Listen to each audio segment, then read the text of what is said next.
You know, this has to be one of my favorite videos online.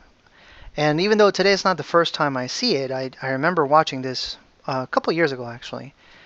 It did show up on my feed, and I looked it up, and nobody, for some reason or another, nobody has translated this conversation. And I believe that the honesty that Mujica is showing on this particular interview is absolutely awesome. So I don't know for what this was done, but this is a conversation between a Spanish journalist and the ex-president of Uruguay, José Mujica. Este viejito se murió. Y este viejito es un burgués poderoso. Con 96 años fundó una fábrica de 80 millones y pico de dólares.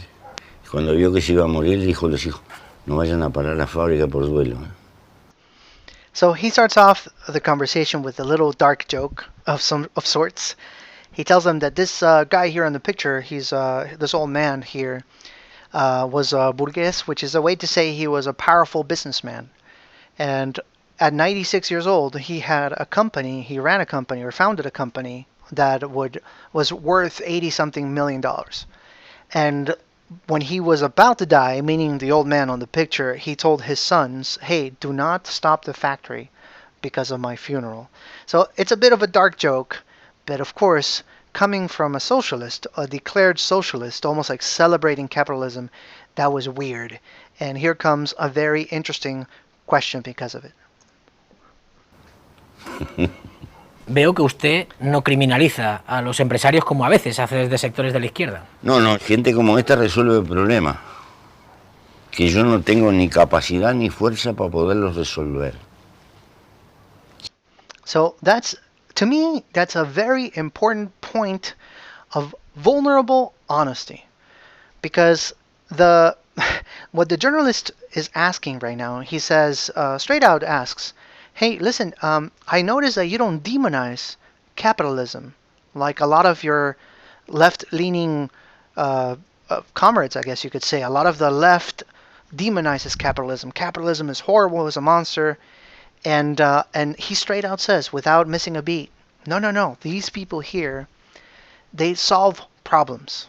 They solve problems that I lack the capacity to solve. So of course, that answer is nothing that the journalist ever expected to hear from a declared socialist. Si algún día hay fuerzas que los pueden suplantar con ventaja, vamos arriba. Pero si no, vas para atrás.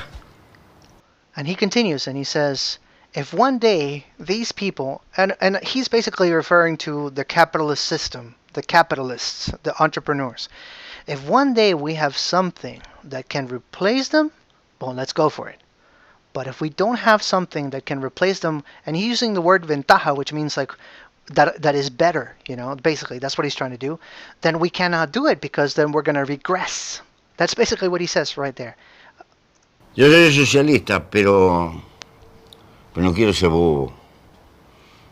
Porque si después, por querer repartir, exprimo demasiado, tengo menos para repartir.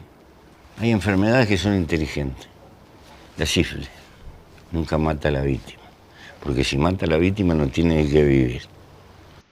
So, the dark humor again, but how this particular part of the conversation went, he says that he is a socialist. He says, straight out, he says, I may be a socialist, but I don't want to be an idiot.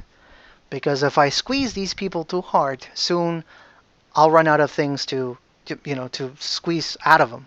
Which is to say, if you bash capitalism in the head, every single person that's trying to start a business, every single person that is, making jobs, creating positive GDP numbers for a country, then you are literally destroying your economy. That's basically what he's saying. And then he continues on to say that there are illnesses in the world that are very smart. And because they are very smart, they don't kill the host. And he makes the crazy little comparison with syphilis, saying that syphilis doesn't kill the host, and it does so because it doesn't want to die itself. That is, if syphilis actually had a conscience, but it's just a joke. Entonces que trabaje el capitalista, él va a hacer plata. Pero yo le tengo que cobrar impuestos para repartir. ¿Está haciendo un paralelismo entre el capitalismo y la sífilis? Ambas son enfermedades. La sífilis es evitable. El capitalismo por ahora no es evitable. Hay que funcionar con él.